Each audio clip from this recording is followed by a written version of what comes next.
Hey, this video is part of a larger series of 10 modules. To find more of our content, just go in the description below. God bless you.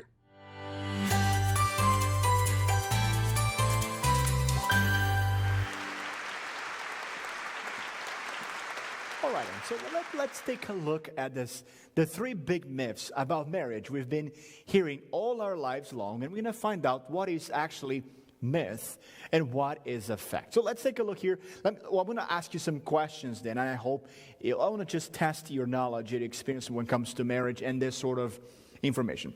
First question, myth or fact? Half of all marriages in North America end in divorce. Is it a fact or is it a myth? What do you guys think so? What do you say about it?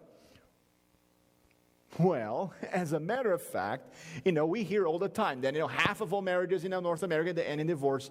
This is just a big myth. Yes, it's a big myth. No one really knows the percentage of marriages that actually end in divorce. No one knows. What we do know, it is nowhere near 50%. Well, excuse me, hang on a minute, but I heard it all my life long. Well, I understand. When I heard this for the first time, honestly, I was also surprised.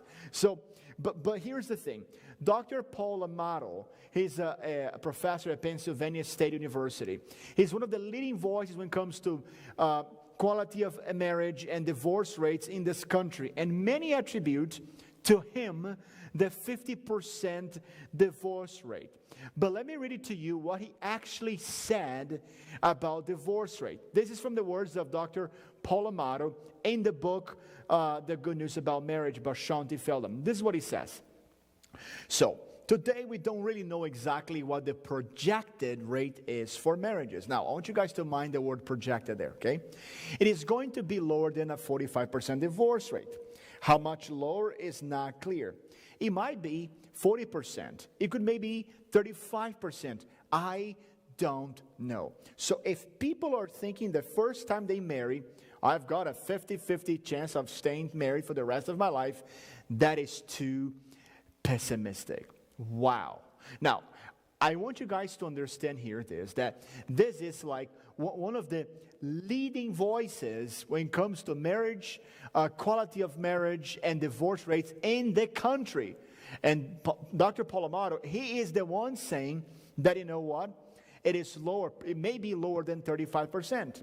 But why the confusion then? Where does the confusion come from? The confusion comes from the word projected, as I showed you. The word projected. So the 50-45% rate of divorce is not actual measurements. They are projections. Yes, you heard it right. They're just projections. I mean, that's what it is.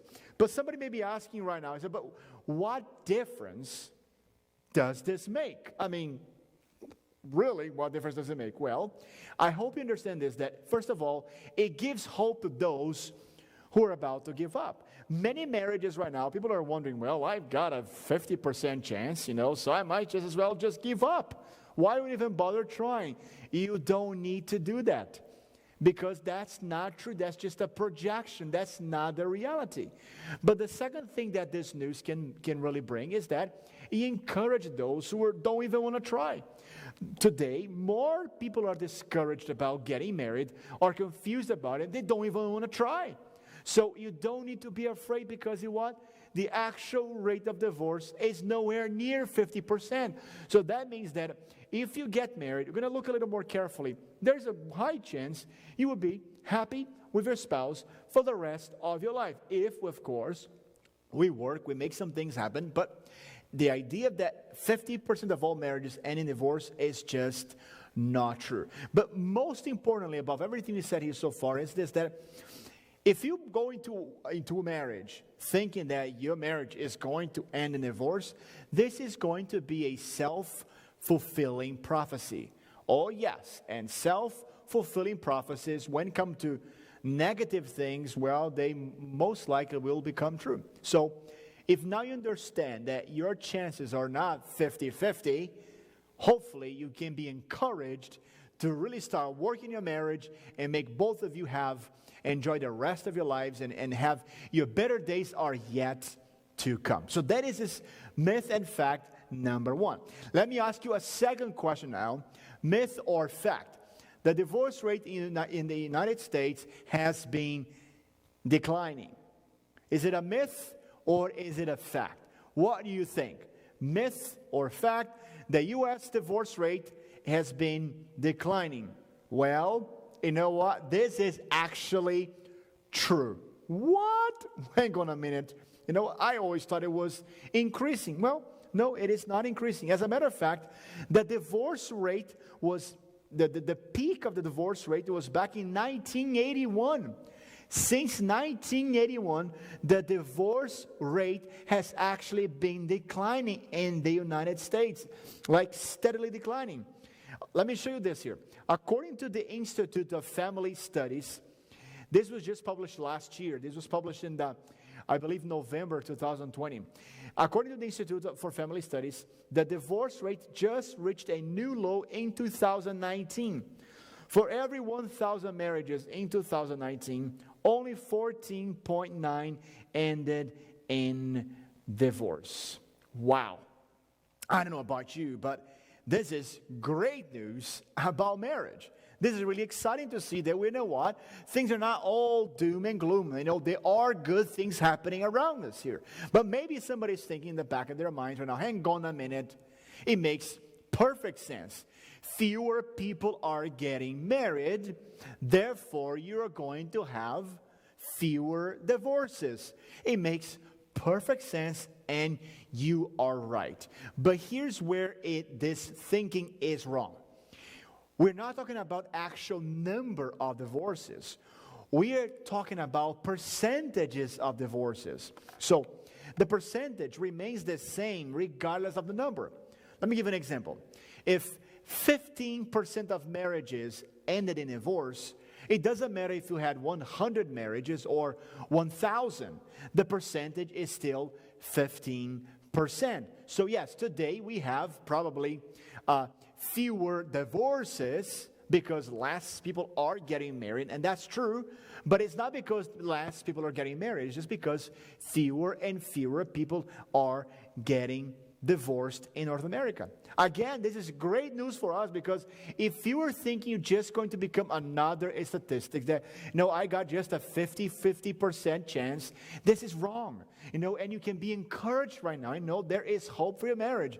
And both of you can enjoy your lives together and really be an example to others that marriage does work. Now let's go to our final myth here in this module. And myth number 3 is this. The age in which individuals get married and education levels don't contribute to divorce. Again, the age in which individuals get married and their education levels don't contribute to divorce. Is it a myth or it is a fact? What do you guys think? Myth or fact? Well, this is a myth. It's a myth.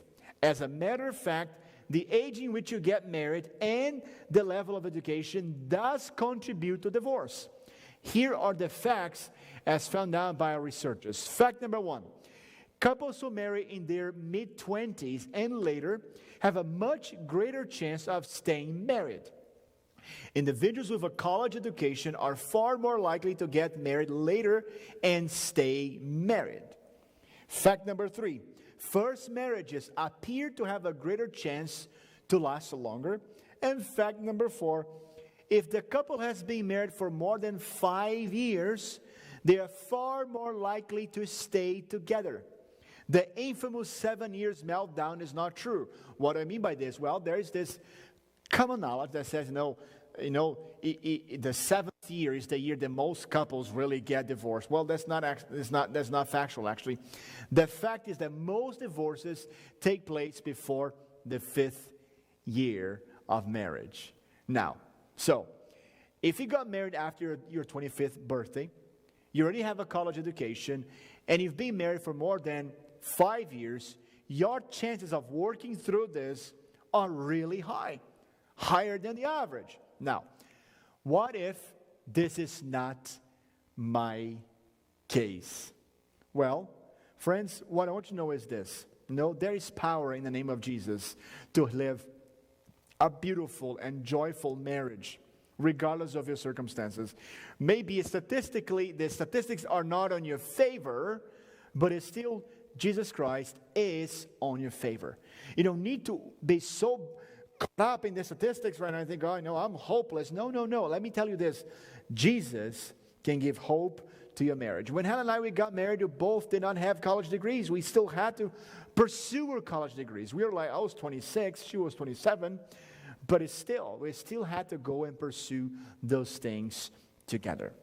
Okay? So I just wanted to let you guys know about this and hope this will help you debunking some of the myths, and understanding really some of the facts that we have there. So we're not just going out there in the dark, not really knowing what our odds are. I hope you guys were blessed by this module. I hope it makes sense, and I'll see you in the next module. Thank you.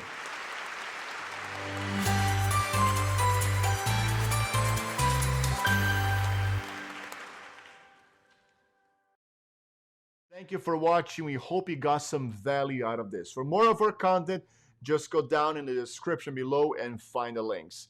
Before you leave, we just ask you please hit the like button, subscribe. This really helps our channel to grow. You can even post a comment, a question, something you learn about. And I hope to see you in the next module.